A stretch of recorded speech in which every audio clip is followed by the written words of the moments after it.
एक बच्ची है जिसकी उम्र अभी 4 साल है, जो कि सुबह सुबह अपने कॉलेज को गई है अपने पापा के साथ। और उसको कॉलेज से वापस लाया है उसकी मम्मी का भाई, यानी कि उसका मामू। घर आने के बाद में बच्ची रोती है, बहुत ज़्यादा चीखती चिल्लाती है। जब माँ उसके पास आती है तो वो देखती है कि उसके नीचे से ब्लीडिंग हो रही है। जी हाँ दोस्तों, आप लोगों ने सही सुना। आज हम लोग एक ऐसे केस पर नज़र डालेंगे जिसको सुन पाना या सोच पाना बहुत ज़्यादा मुश्किल और दुख भरा है, क्योंकि आज हम लोग एक 4 साल की बच्ची का रेप केस को पढ़ने वाले हैं। तो वीडियो को एंड तक ज़रूर देखें। चलिए स्टार्ट करते हैं।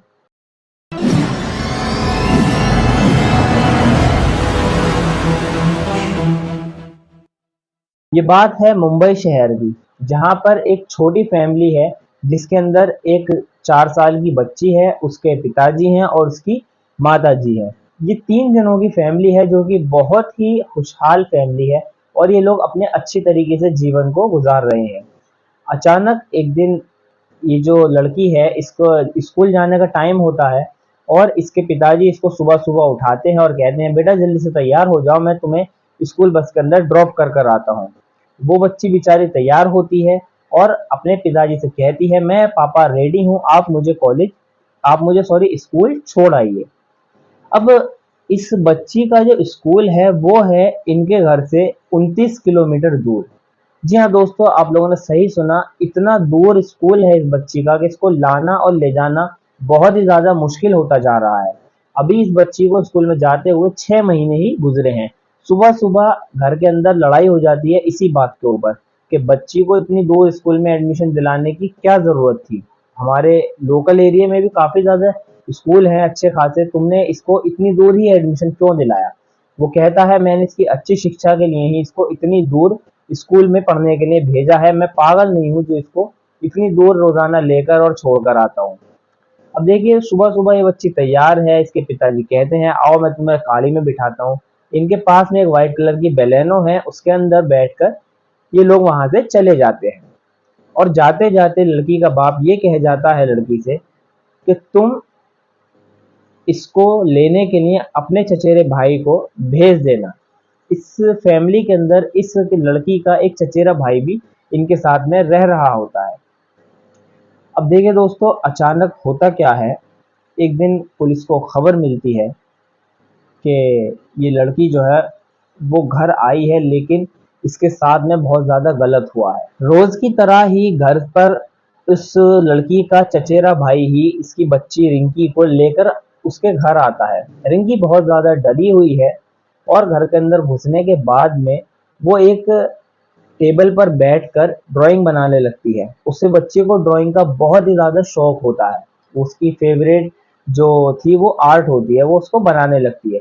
तभी वो अचानक रोते हुए उठकर अपनी माँ से चुपट जाती है और उसके ख्याल में वही छीना झपटी वाले सीन आ रहे होते हैं। वो माँ से लिपट कर बहुत ज़्यादा रोती है, लेकिन वो उसकी उम्र इतनी भी नहीं है अभी तो वो अपनी माँ को बता सके कि उसके साथ में ऐसा वैसा कुछ हुआ है। माँ उसको टेम्परेचर वगैरह चेक करती है तो पता लगता है उसको हल्की सी हड़कल है और बुखार भी है। अब अचानक उसकी नज़र उसकी जो ड्रेस थी उस पर जाती है, वो हल्की गीली हो रही थी। तभी उसका हाथ नीचे लगता है उसकी जांघ पर, तो वहां पर उसको ब्लड के निशान मिलते हैं। वो ये देखकर बहुत ज़्यादा डर जाती है और अपनी बच्ची को ले जाती है रूम के अंदर। वहाँ उसके कपड़े चेंज करती है और देखती है कि लड़की का ब्लड आ रहा है। वो ये देखकर रोने लगती है बहुत ज़्यादा और लड़की कहती है, मम्मा मेरे दर्द हो रहा है, मेरे दर्द हो रहा है बहुत ज़्यादा। वो उसको नहलाती है, धुलाती है और दवाई देती है और उसको सुला देती है। इतने में ही वो बहुत ज़्यादा परेशान होने लगती है कि आखिर मेरी बच्ची के साथ में ऐसा क्या हुआ है जिसकी वजह से इसको यहाँ से ब्लड आ रहा है और ये इतनी ज़्यादा रो रही है कि मेरे दर्द हो रहा है। उसका दिमाग चलता है कि मैं पुलिस के पास जाऊंगी तो हमारी इज्जत बदनाम हो जाएंगे हम लोग और हमारी बच्ची मुंह दिखाने लायक नहीं रहेगी। तब वो उसकी एक फ्रेंड होती है जो कि उसी के मोहल्ले के अंदर रह रही होती है, वो उसको बुलाती है और उससे सुझाव मांगती है। उसकी फ्रेंड उसको यही सुझाव देती है कि हमें पुलिस के पास जाना चाहिए, तुम्हारी बच्ची के साथ में रेप हुआ है।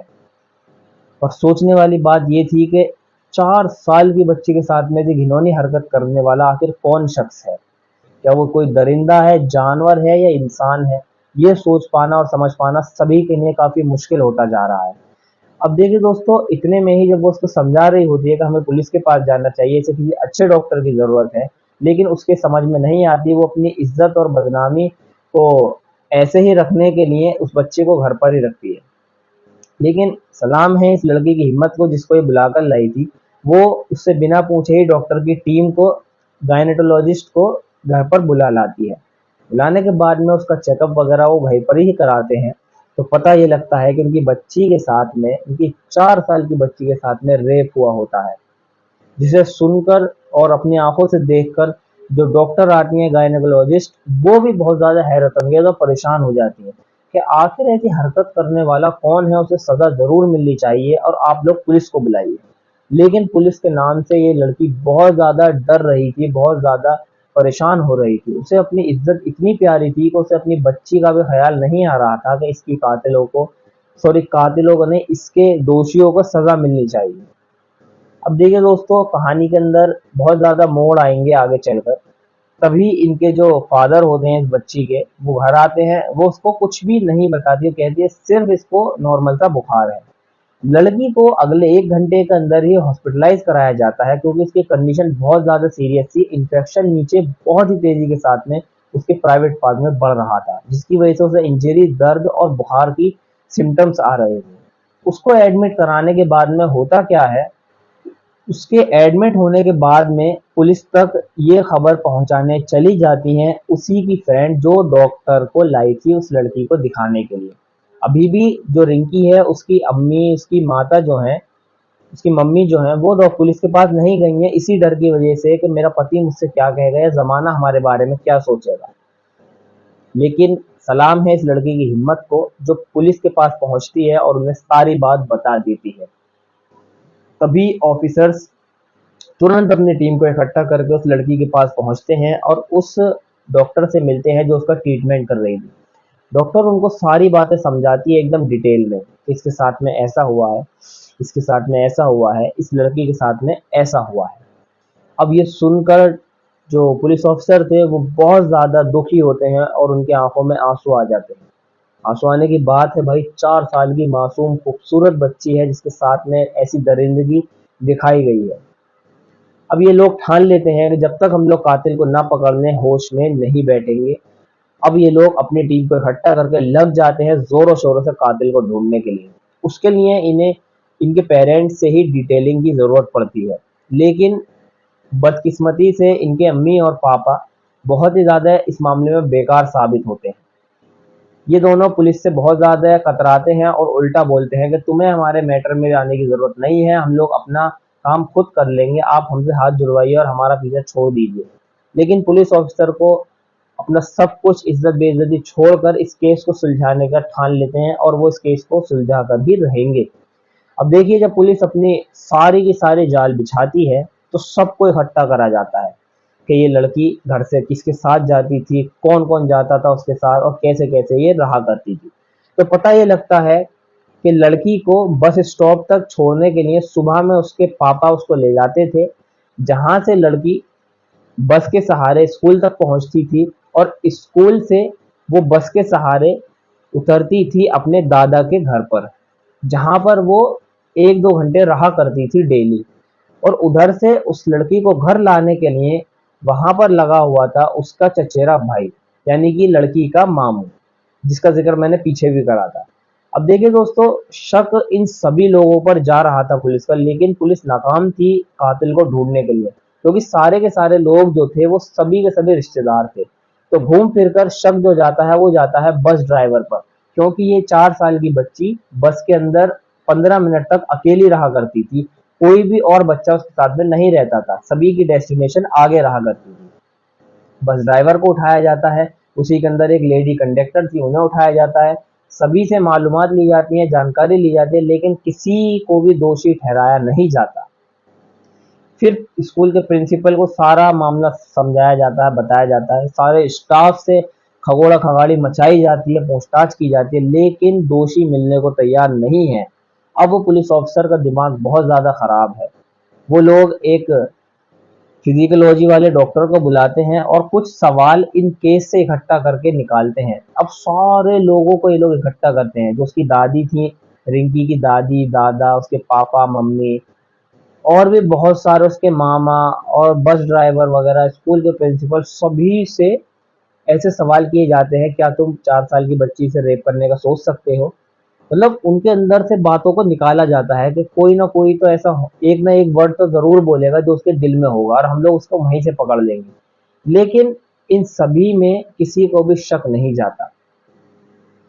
अब देखिए दोस्तों, इस कहानी के अंदर एक नया मोड़ आता है। कहानी के अंदर मोड़ ये आता है कि उसके जो दादा थे, उनके पड़ोस में एक 6 साल की बच्ची का रेप हुआ था। जी हाँ, आप लोगों ने सही सुना, 6 साल की बच्ची का रेप हुआ था उन्हीं के मोहल्ले में। लेकिन उन लोगों ने किसी भी तरह का कोई पुलिस केस नहीं करा था और वो लोग चुपचाप वहां से अपना घर मकान बेचकर चले गए थे अपनी उस बच्ची को लेकर। जब ये खबर पुलिस को पता लगती है तो पुलिस तुरंत पहुंचती है दादाजी के पास और उनको वहां से उठा लेती है। उठाकर उन्हें डालती है तहखाने के अंदर रिमांड के लिए। अब रिमांड के अंदर दो लोग हैं, एक तो दादाजी और एक दादी जी। दोनों को अलग अलग रूम के अंदर रिमांड पर लिया जा रहा है और इन पर प्रेशर और दबाव बनाया जा रहा है, क्योंकि पुलिस को ये पता लग चुका था कि कातिल यही है, इस बच्ची का रेपिस्ट यही है, जो कि इसका सगा दादाजी है। तो जब ये अपने मुंह से कबूलता है कि हाँ मैंने ही इसका रेप करा, तो पुलिस की आंखों में आंसू आ जाते हैं। वहां खड़े सारे के सारे जो लोग थे वो रोने लगते हैं कि आखिर एक आदमी इतना ज्यादा खुदगर्ज और हवस का शिकार कैसे हो सकता है कि उसे अपनी खुद की बेटे की बेटी ही नजर नहीं आ रही, वो भी 4 साल की। अब देखिए, जब ये अपने मुंह से बताता है कि इसने ऐसा कैसे कैसे किया, तो सुनिए। ये बताता है कि जब ये बच्ची घर आई तो उस टाइम पर मेरी घरवाली यहाँ पर मौजूद नहीं थी, ये लड़की अकेली थी। मैं इसके साथ खेल खेल में इतना ज्यादा मगन हो गया, इतना ज्यादा खुश हो गया कि मैंने इसके साथ में ऐसा सब कुछ कर दिया। लेकिन मैंने इसे जरा सा भी नुकसान नहीं पहुंचाया और मैंने इसको सेफली इसके घर पहुंचा दिया। अब इसमें अंदर जो गलती थी वो उनकी, इसकी घरवाली की भी थी, लड़की की दादी की। लड़की की दादी जब पुलिस को बताती है कि जब इन्होंने इससे पिछला केस करा था तो हम लोगों ने उनको पैसे दे दिए थे बहुत सारे, जिससे वो अपना घर मकान बेचकर यहाँ से चले गए थे। मुझे ये उम्मीद नहीं थी कि ये अपनी सगी सगी अपनी औलाद के लिए भी ऐसा कर सकते हैं। ये सुनकर बहुत ज्यादा दुख का माहौल इन लोगों के बीच में फैल जाता है। और दुख का माहौल फैले भी कैसे ना, आखिर आप लोग सोचिए, 4 साल की मासूम बच्ची के साथ में उसका सगा जो दादा है वो ही ऐसा करे तो कैसे काम चलेगा। जब इस बात की खबर लड़की के माँ बाप को पड़ती है तो जानते हैं वो लोग इतना ज्यादा दुख होते हैं। अगर दुख होने की बात भी है कि कोई कैसे यकीन मान ले उसकी औलाद के साथ उसके ही बाप ने रेप किया है, वो भी 4 साल की बच्ची के साथ में।